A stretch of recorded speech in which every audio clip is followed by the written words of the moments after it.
you Ratcliffe had won? Who told you that deal was done? Man just gathered these souls from the sun. Saw one tweet and his head got spun. I can't lie, this club is long. One day there's excitement, then it's gone. No rule transfers, both to and from. It's the same old news since Fergie's gone. One step forward, 10 steps back. We're moonwalking like Michael Jackson. We're relaxing, why? While our prim rivals sign all of our guys. It comes as no surprise until Man U and Glazers cut ties. They have caused our demise, and we've seen this from the fan base's divide. Who told you Ratcliffe had won? Who told you that deal was done? Man just gathered these souls from the sun. Saw one tweet and his head got spun. I can't lie, this club is long. One day there's excitement, then it's gone. No rule transfers, both to and from. It's the same old news since Fergie's gone. What?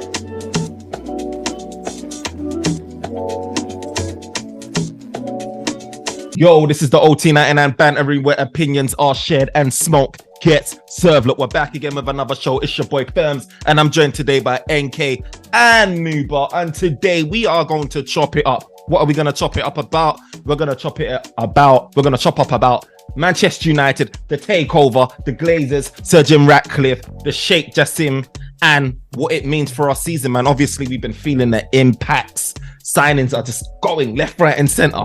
Going, Kim Min-jae, gone. Moises Caicedo, gone. Declan Rice, gone. All of these signings are Kane, gone. And Man United are just there, just inquiring. But before we start, let me introduce you guys. Once again, NK, how you feeling, man? Happy Father's Day as well. Thank you. Happy Father's Day to all you guys, man. Hopefully soon I'll join you lot soon, man. Jesus, in I'll join you lot, man. Put it out there in advance, bro. But yeah, I'm all good. Nice Sunday, off-season football, so just trying to come back, enjoy the time. Jeez, my guy. Muba, how you feeling, man? Oh, my brother. You know the situation is for the whole generation, so I can take all the blame on myself. So all I would say, I'll give thanks to God every day. Always, we all all day. have our share to play, All so day. I'm okay, my brother. Nice. Now, what about your side? And happy Father's Day to you. Let me get some lighting on. One sec. Bro. Yeah, that's better. Fam, I'm good, I'm good. It's hot out here. Humid. Got the fan blowing in the background. Got builders downstairs banging away, so hopefully it don't make it up here. Hey, enjoy the UK. Enjoy the UK summer. It only lasts for 2 weeks. I think I have to give this because the video we did the first time, I think I did show to my wife and my kids, and they were so happy.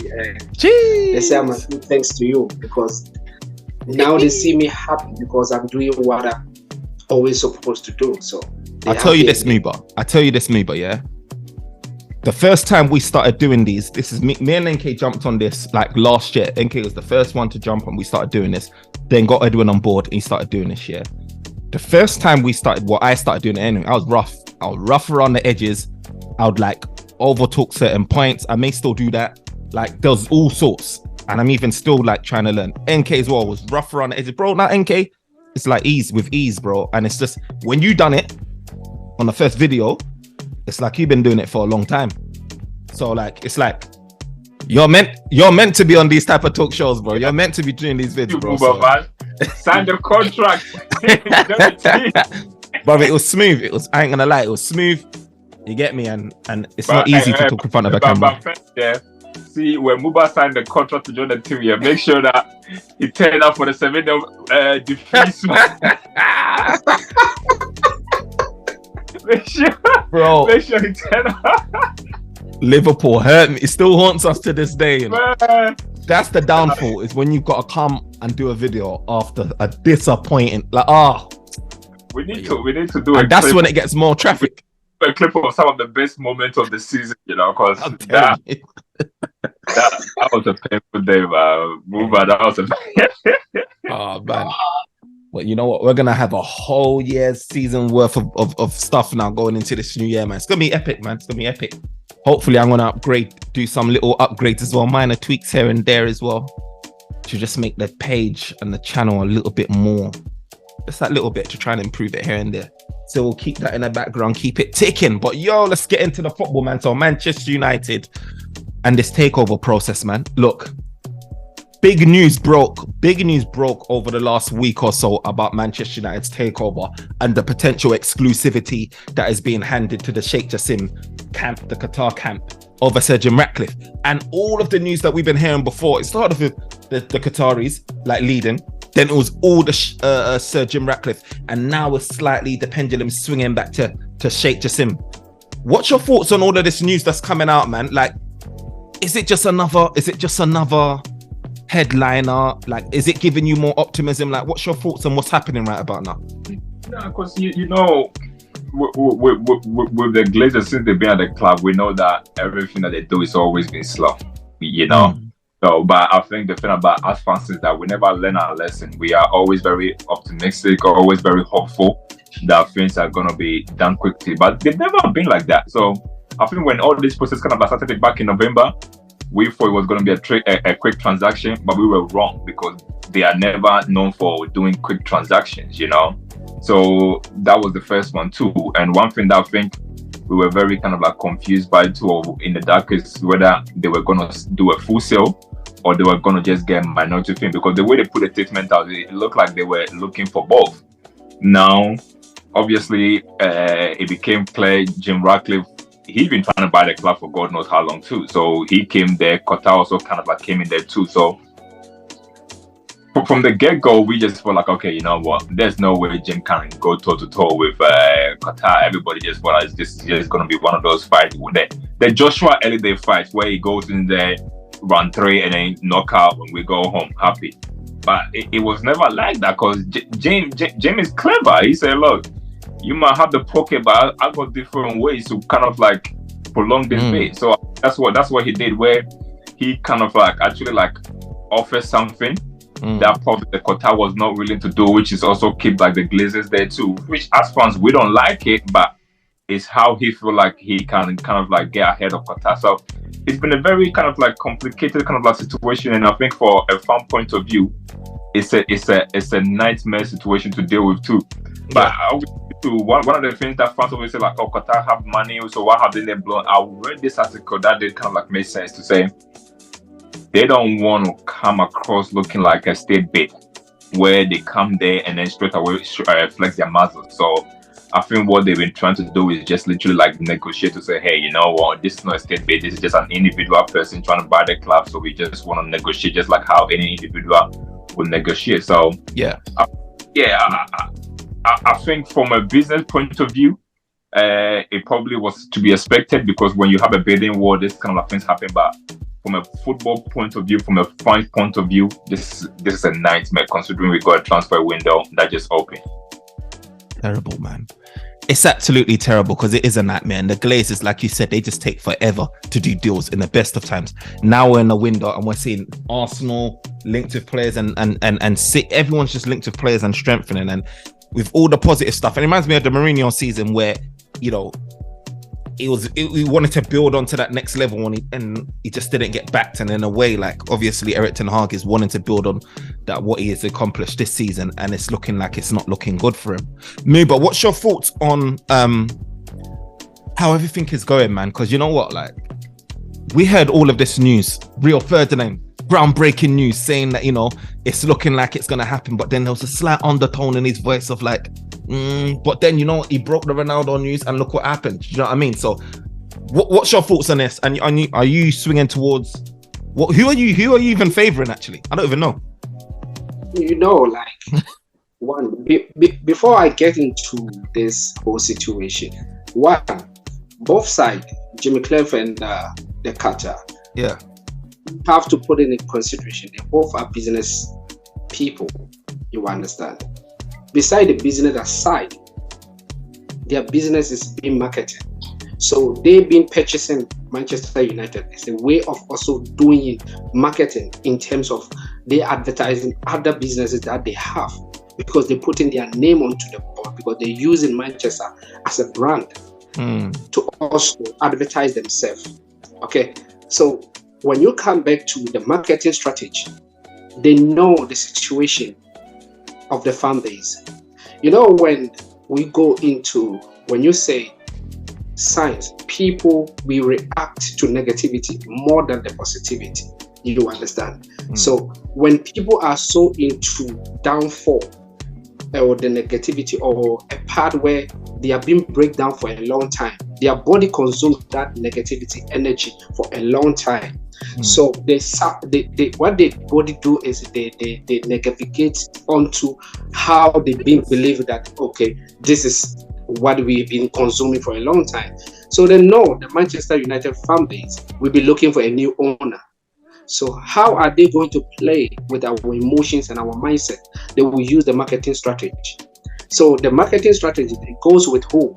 The people we believe in them. It's a video, pictures, media. That's how they use it. Yeah. So to get us from we protesting, so that we can not get into them and put pressure on them, then they will find a way to market and advertising, whatever that is going on, by using people that we normally or we tend to believe in them.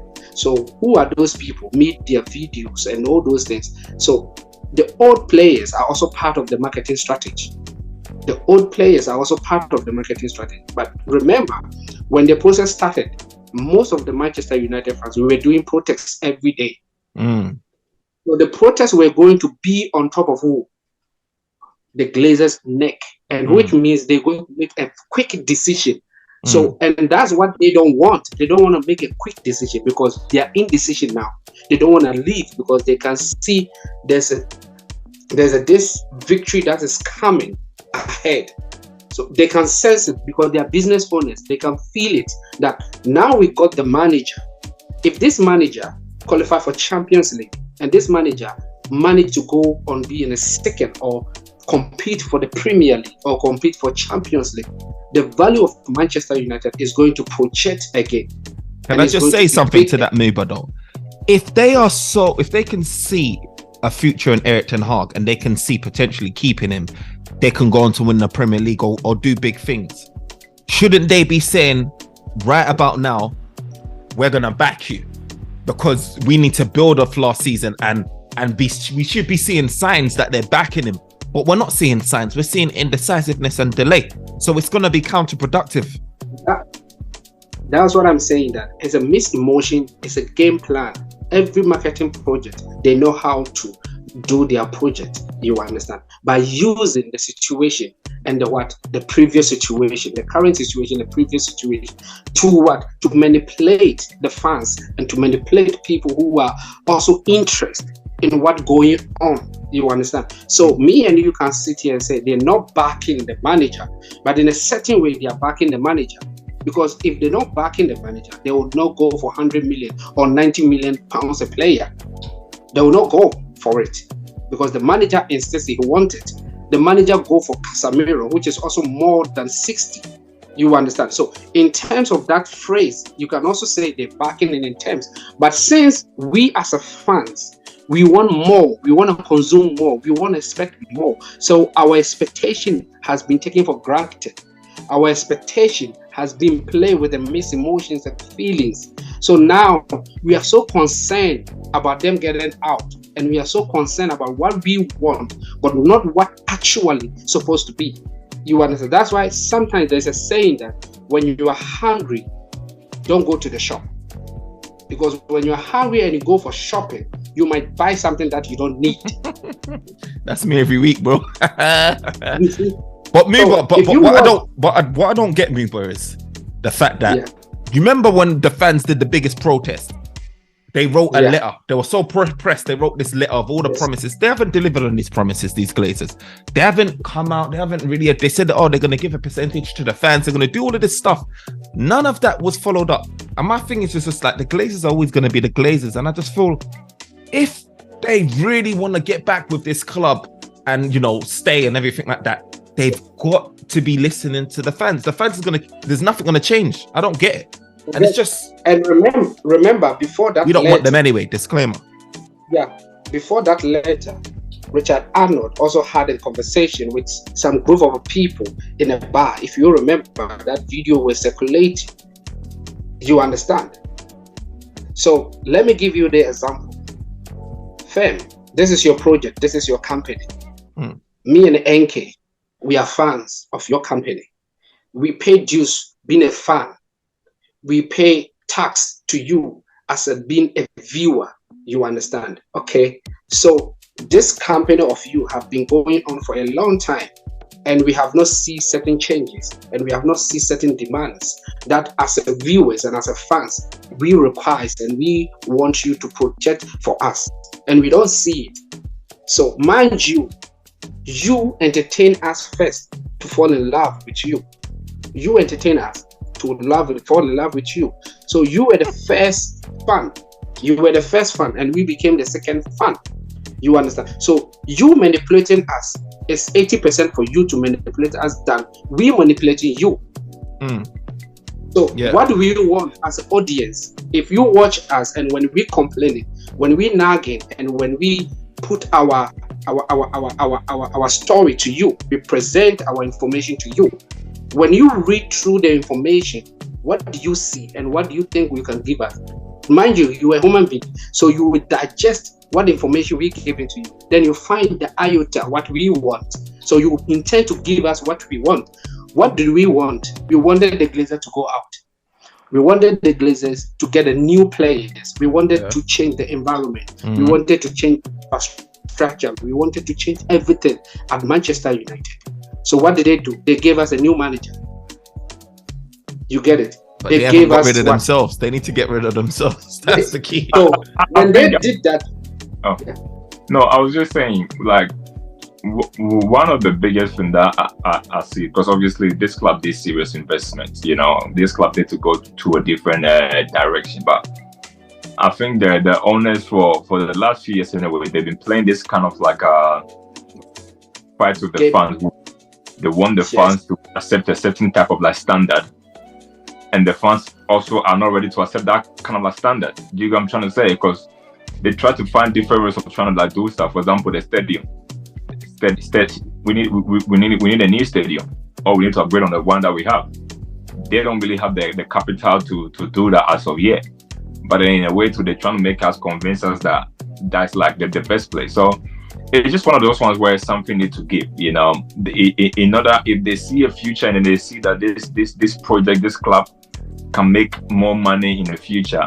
The thing about sports is, and a lot of things, like you need to invest in it.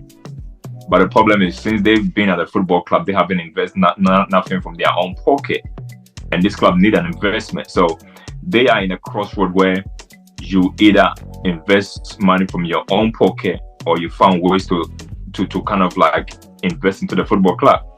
Now, I think that's where we've kind of like led to this takeover bit, you know. So, and this was I said to you from the get-go.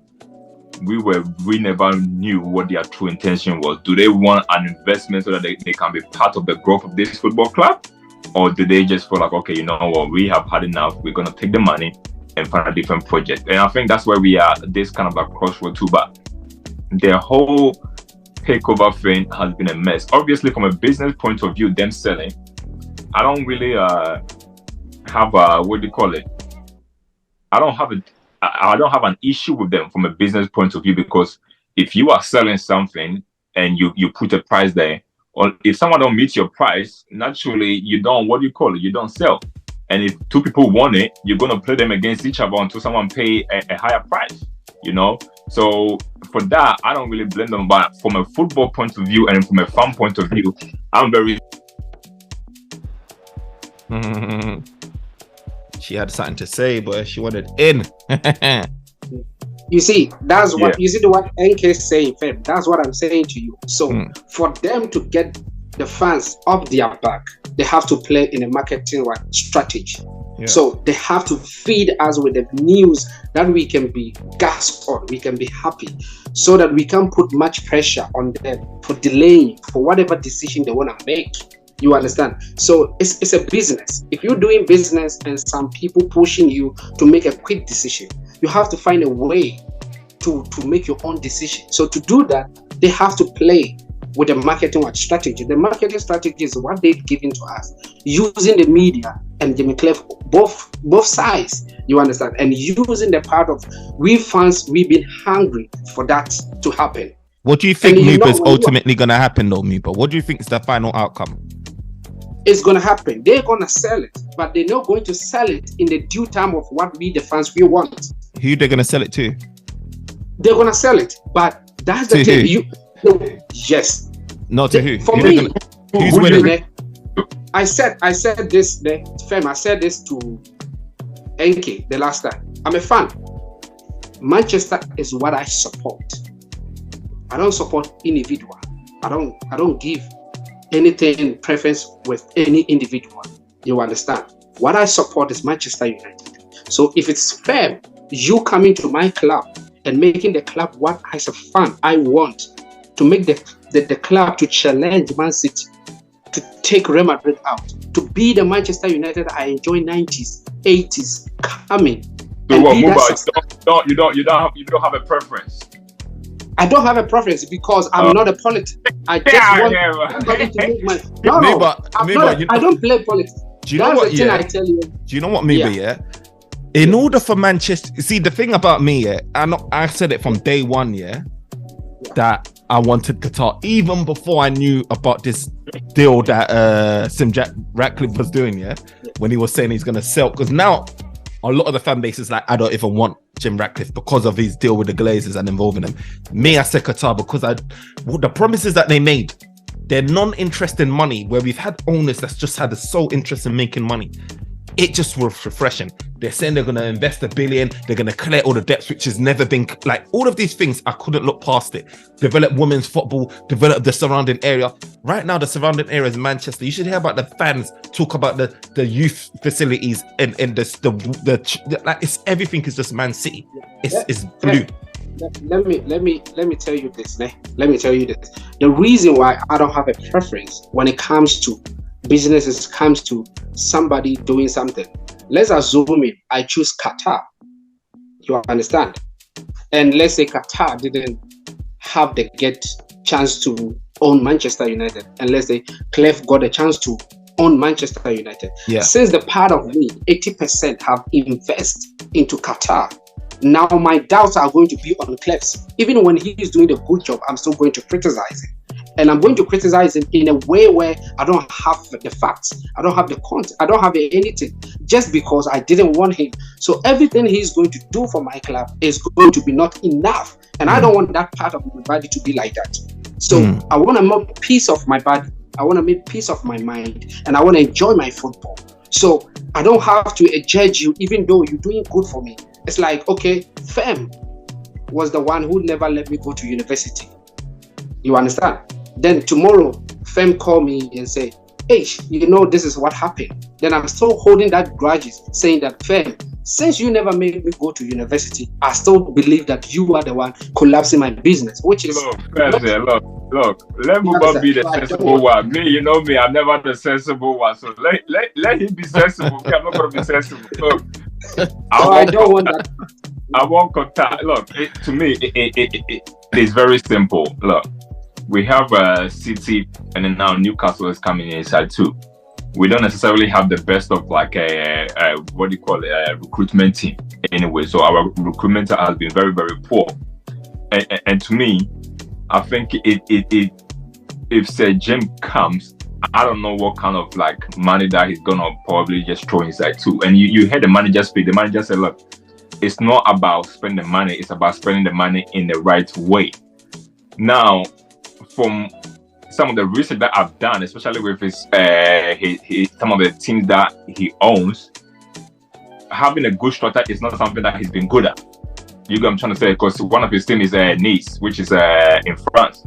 I mean, they've been complaining about the structure of the team, about when he came, all the promises that he done has actually kind of like, what do you call it, gone downhill, So I use that to kind of like judge it to say, okay, maybe it's not, let's forget about the money side. How about the structure side, And it's not something that his previous kind of like football teams have been good at.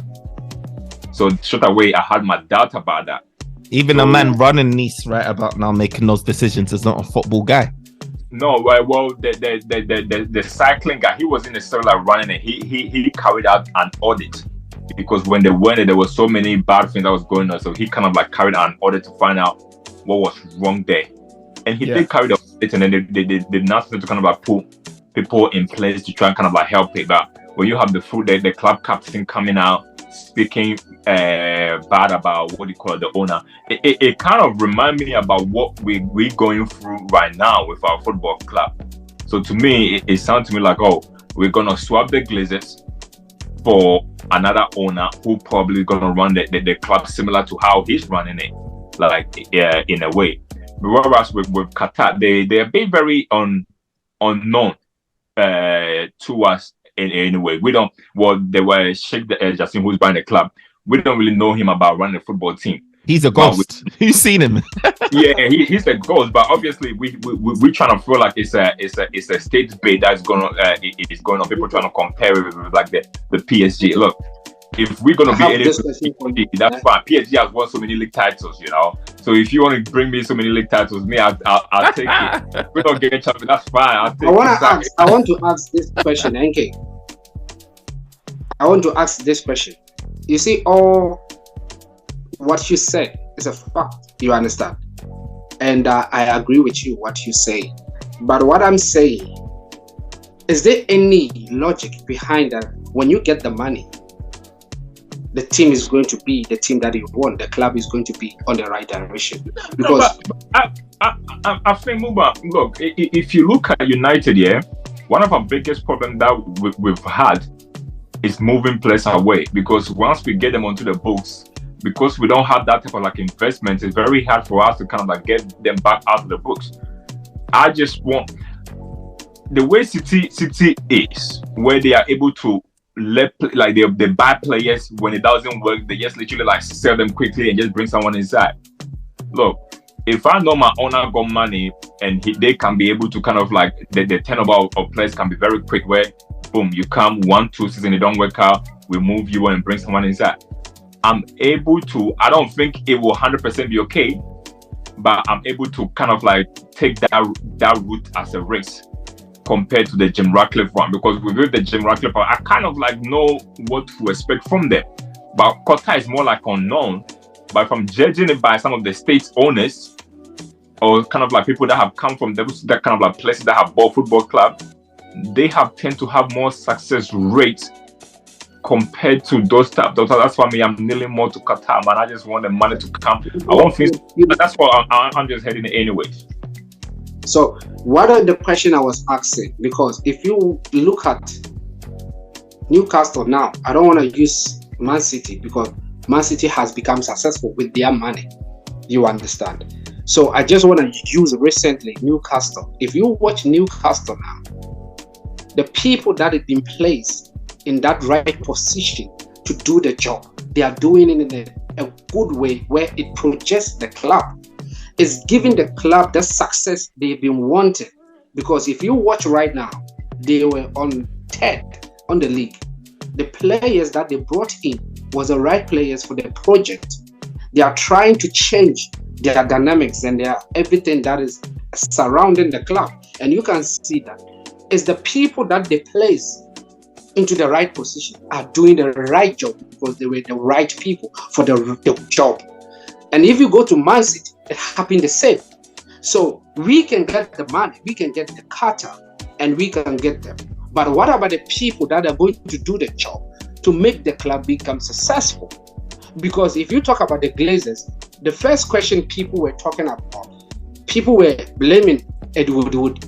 People have also blamed John Meta. People have also blamed Richard Arnold. Whatever is going on, every fan has their preference about the situation that is going on. I think, like, to touch on this whole Sir Jim Ratcliffe and Al Fani thing, for me, it's pretty simple. And the fact of the matter is the fan base know about the Glazers. We know about them for a very long time, and we're just not happy with how they run the club.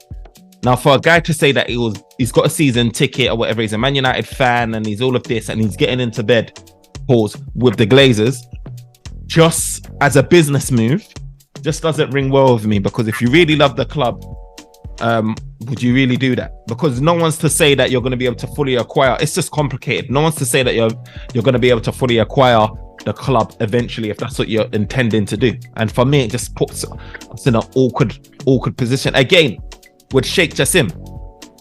yeah, you're right. Yeah, we might have the money, and money doesn't. I was having this having this discussion with NK and them, man, about money. Money's not everything, and we've spent over $1 billion. We've spent over $1 billion, and we should be expecting X number of Champions Leagues, X number of Premier Leagues. Chelsea spent 600 million. They finished outside of the, a European place. Like, it's about everything falling into place. The jigsaw coming together with the manager, from the top right down to the bottom, and it even comes down to staff that's even serving food in the catering place, because them people all help have those conversations that uplifts a player. You probably heard something, goes on to score a hat-trick. Like, there's just so many facets behind all of this. But a start, in order to get that all right, Manchester United need a lot of things in place. And the Sheikh Jassim, he's got at least the resource to say, okay, your debt, you're cleared. He's able to develop certain facilities where our current youth crop, even if nothing else changed, the current youth crop are getting the right level of training, access to the right facilities, etc., etc., etc. And it's just going to boost up a lot more. And I don't feel that with Sir Jim Ratcliffe. I don't feel like he's giving us enough. Do you know what I mean? He's not having total ownership. I think the thing about Sir getting loans. Look, when he comes, he probably going to do all of that. The new stadium, maybe the training ground. Look, he said that he's taken on the debt. If he's taken on a debt and he owns our club, then effectively we're also in debt, because he needs to make sure he frees up the money. He's the thing is, if he's coming to do the stadium, I don't think he's going to do it with his money, because he's even having to borrow the money to come and buy the club anyways, so he don't have that type of, like, the thing is, it's a business decision anyway. I don't like when they're doing a business decision like that. Nobody's gonna come there and just take a billion, 500 million debt. Like, nobody does that. Business people don't do that unless you got some kind of, like, even with Qatar, this is an investment for them. What about money that they put aside in the long run? In the long run, they will make it back. If they build a new stadium, how they market it, they will make the money back. But the only issue is that they seem to have the cash available now, where Jim doesn't have it. Either way, both owners will end up making this money back. But to me, the only thing is, we talk about, spending money, we spend money. Look, I tell you this though, for sure. I don't think Qatar is gonna come and spend 80-something million on a player like Maguire. They're not doing that. They're not doing that. If they're gonna spend 80 million, they will go spend it on a superstar. Maybe that might be a, but they're not extra 200. No, look, that the Sheikh Jassim, it's just clear in my mind. I feel like what we want to do, and we've been hearing a lot of reports coming out from Reuters. Look, they were established. They're like strictly in finance. That's their thing, and they came out obviously after Rio Ferdinand, and they were saying, it's not like they're linked or anything, but they were saying how, yeah, it's looking like we're having discussions of exclusivity. Not that we have granted it, but discussions of it with Al Thani. And people are querying, like, this news and the authenticity of it, because things have gone quiet. But at the end of the day, you're looking at Reuters, right? Who's big in the business finance side of things. That's been established for one of the longest serving establishments in terms of I think they established in like 1850 or something when I was looking at that. So this is a company that's an organization that's been around for the longest. And they're well versed and well resourced in their information. Now, if they're coming out and putting their neck on the line to say, do you know what? This is what is happening. Then they're hearing things from a business side of things of what's happening in the background. And yeah, you've got the sporting element and all of the sports journalists hearing their stuff, but it's got two worlds colliding. And for me, it's just like, when you add them two, yeah, there's a bit of cautious stuff coming out from the football side journalists, and then you've got the sort of straight talking Reuters. When you add that all together, you've got your Rio Ferdinand saying what he said, and obviously he's a super journalist now. Here we go after what he done with Ronaldo. Look, there's a lot of smoke, and without smoke and fire, something is happening in the background. Yeah, it's happening. But then the thing is, look, this is a business transaction. And to me, I feel like if you want to get the accurate news, you kind of like have to hear it more from like the business people that were reporting it too. Yeah. Also from the footballing people too. Most of their sources are people within the club. So if they hear anything and then they go to the club and say, "Hey, we've heard this. Can you confirm it?" I say no. They're gonna come back and say that because they want to report and be accurate about that. So they're not gonna come and just go that. Whereas the business people, we don't know where they getting their information from. you know. And if it's a business transaction, I will more go towards like a business person than the sports one, to be honest. Because most of the time, the news that we will normally be hearing, the sports people seems to be always be the last one to actually deliver the news. Do you know what? They also reported, obviously, you know about the WWE merger with MMA or UFC. Reuters were also reporting on that, and I don't follow obviously Reuters that closely, and I didn't follow the intricacies of the takeover between UFC and WWE, and people that follow that will probably be able to give more information on that. But I know that they were reporting at the time back, you know, a few months ago, like maybe April times or something. They were reporting on the whole takeover, and they were reporting on the merger between WWE and UFC, and they were bringing up these numbers and facts and figures about X number of billion, they were saying. And for me, when it comes to these business side of things, I just feel like they're getting different sources. They're getting sources that our typical football journalists don't have access to in the business world. And you know what I mean? And I just feel like it'll be naive to dismiss it and take it lightly. So when I saw those reports, I thought, wow. And then you're seeing the spikes in the market as well. And us typical fans are not used to all of this. We don't know how to process it, and we don't know what it really means. And a real finance person, when you see these spikes and you hear about market manipulation, you hear about all these millionaires and billionaires walking the street, it means something to them when they see things like that. It means something to them when you've got $250,000 that's just placed a trade on Manchester United stocks. That is not coming from anywhere. Yeah, you have market manipulation and things that happen, but there's people that are really versed in this that understand, you know what, I need to get involved because there's something happening in the background. So for me, I just feel like, you know what, like we have got, I mean, it could be all wrong, but I just feel like with various different elements here and there, when you combine it, it just merges into a super story that is just sounding very, very interesting in terms of the takeover. But look, if we continue on this takeover talk, I don't know, maybe NK's popped out for a little bit. I'm sure he'll be back. He'll join in some. Oh, he's here. Look, that's what I'm saying. That for me, definitely they're going to sell it. They're going to give it over. You understand? But the problem is, as a fans, the way we want it is not going to happen in that way. The way we wanted it to be quick is not going to happen in that way.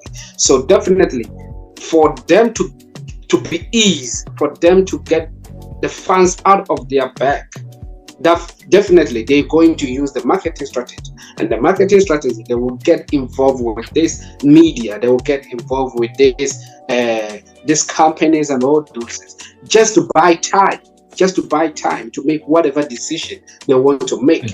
But I always feel, and I've been saying it even like about a month or two ago, because the transfer window seems to be very, very key for them, you know. So I always feel like, they were going to use it, because now, for example, new owners want to come in time so that they can kind of like be able to be in charge for the transfer window.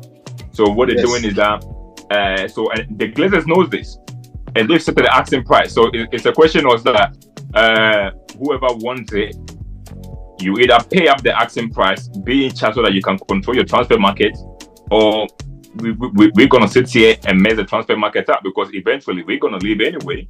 So whatever is left with, you're going to have to like deal with. So if you want a club, pay up now, get in charge, and take over the do you think they actually have a selling price though? Do you feel like they actually have a price? Because imagine Qatar came in and said 6 billion now, and then hypothetically speaking, Alfani said 6.2. Are they just gonna say, okay, bid done, we've got our money? No. But as I said to you, they sell it. They will take the highest money. You know what I'm trying to say? They will take the highest money. So it's all about that. Yeah. Look, we've had a long discussion, man, about the potential suitors of Manchester United, the budgets, the signings, and or lack of. It's this current situation at Manchester United. You can clearly see that it's leaving people confused, some even frustrated, impatient. But hopefully we can end in a good place, man. At come the end of the season, summer window, and then the start of the beginning of the season. So guys, remember to smash that like button, man. Like, comment, and subscribe. Let your peoples know. and leave comments on what you think the opinions are, man. Who do you think is our targets? Do you think it's all smoke and mirrors, or do you feel like we're going to get anyone? Do you feel like we're going to do anything in the summer window right about now? Let us know your thoughts, and we'll see you again in the next vid. But until then, peace, bro.